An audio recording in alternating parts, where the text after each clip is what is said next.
मुख्यमंत्री योगी आदित्यनाथ ने मंगलवार को अपने सरकारी आवास 5 कालिदास मार्ग से भारतीय जनता पार्टी की ओर से निकाली गई तिरंगा यात्रा को रवाना किया। यात्रा निकालने वाले उत्साही कार्यकर्ताओं को मुख्यमंत्री ने शुभकामनाएं दी और भरोसा जताया कि 15 अगस्त स्वतंत्रता दिवस के अवसर पर प्रदेश के सभी घरों पर तिरंगा लहराएगा। उनके साथ इस मौके पर कृषि मंत्री सूर्य प्रताप शाही, पूर्व मंत्री महेंद्र सिंह समेत भारतीय जनता पार्टी के अन्य नेता मौजूद रहे।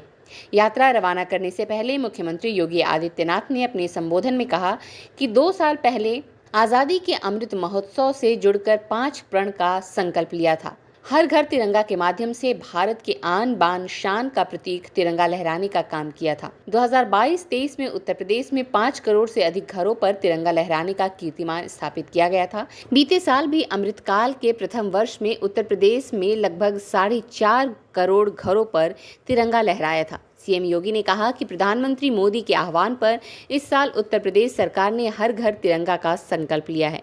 पार्टी के सभी कार्यकर्ता इस अभियान के सहयोगी बने। मुख्यमंत्री ने कहा कि ये एक भारत श्रेष्ठ भारत का भी प्रतीक है। आजादी के अमृत महोत्सव अंत में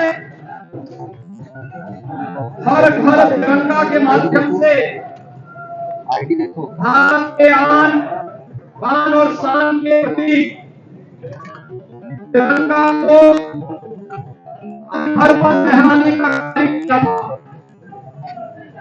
और मुझे प्रसन्नता है 2022-23 में उत्तर प्रदेश में लगभग 4.5 करोड़ घरों पर तिरंगा लहराने का कार्य हुआ था और प्रधानमंत्री मोदी जी के आह्वान पर इस वर्ष उत्तर प्रदेश सरकार ने हर घर तिरंगा को 4.5 करोड़ घरों तक पहुंचाने के बृहद संकल्प को हाथ में लिया है।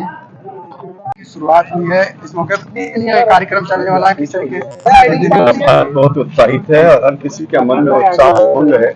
अभी हम लोगों ने देखा है जिस तरीके के तिरंगा यात्रा आदरणीय मुख्यमंत्री जी ने उसको झंडी दिखा करके रवाना किया है। आदरणीय प्रधानमंत्री नरेंद्र भाई मोदी के आह्वान पर हर घर पर तिरंगा लगाने के लोग तो बहुत उत्साहित हैं और यह कार्यक्रम राष्ट्रभक्ति से ओतप्रोत है और नौजवानों में बहुत उत्साह देखने को मिला है। लखनऊ की सड़कों पर आज हमने हजारों हजार मोटरसाइकिल देखी है जिस पर सभी नौजवान तिरंगा लेकर के अपने हाथों पर बैठे हुए थे। हमको लगता है कि अद्भुत कार्यक्रम है, अलौकिक कार्यक्रम है और आदरणीय प्रधानमंत्री जी का अभिनंदन मैं करना चाहता हूं, उनको बधाई देता हूं कि इस तरीके का कार्यक्रम के एक भारत श्रेष्ठ भारत का एक अद्भुत उदाहरण उन्होंने प्रस्तुत किया है। अभी 3 दिनों में ये कार्यक्रम चलने वाला है, लगभग 4 करोड़ से अधिक जो है लक्ष्य रखा गया है, कैसे पूरा होगा? निश्चित रूप से पूरा होगा। पिछली बार भी पूरा हुआ था, इस बार भी पूरा होगा और पूरा भारत के हर घर पर तिरंगा लहराएगा। विभाजन विभीषिका को लेकर क्या कुछ इस बार तैयारी की जा रही है, कैसे जागरूक किया जा रहा है? पहले भी हम लोगों ने इस कार्यक्रम को आयोजित किया था और आदरणीय प्रधानमंत्री जी ने कहा है और भारत विभाजन विभीषिका भारत के लिए एक कलंक का दिवस है।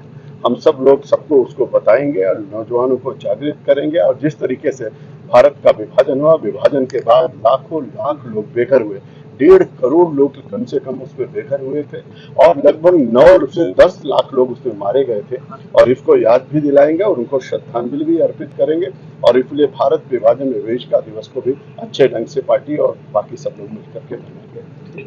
हमारे प्रदेश के भीतर जो लोगों के घर है, आवास है, सबसे उन्होंने अपील की ध्वज तिरंगा झंडा को अपने घरों पर फहराएं।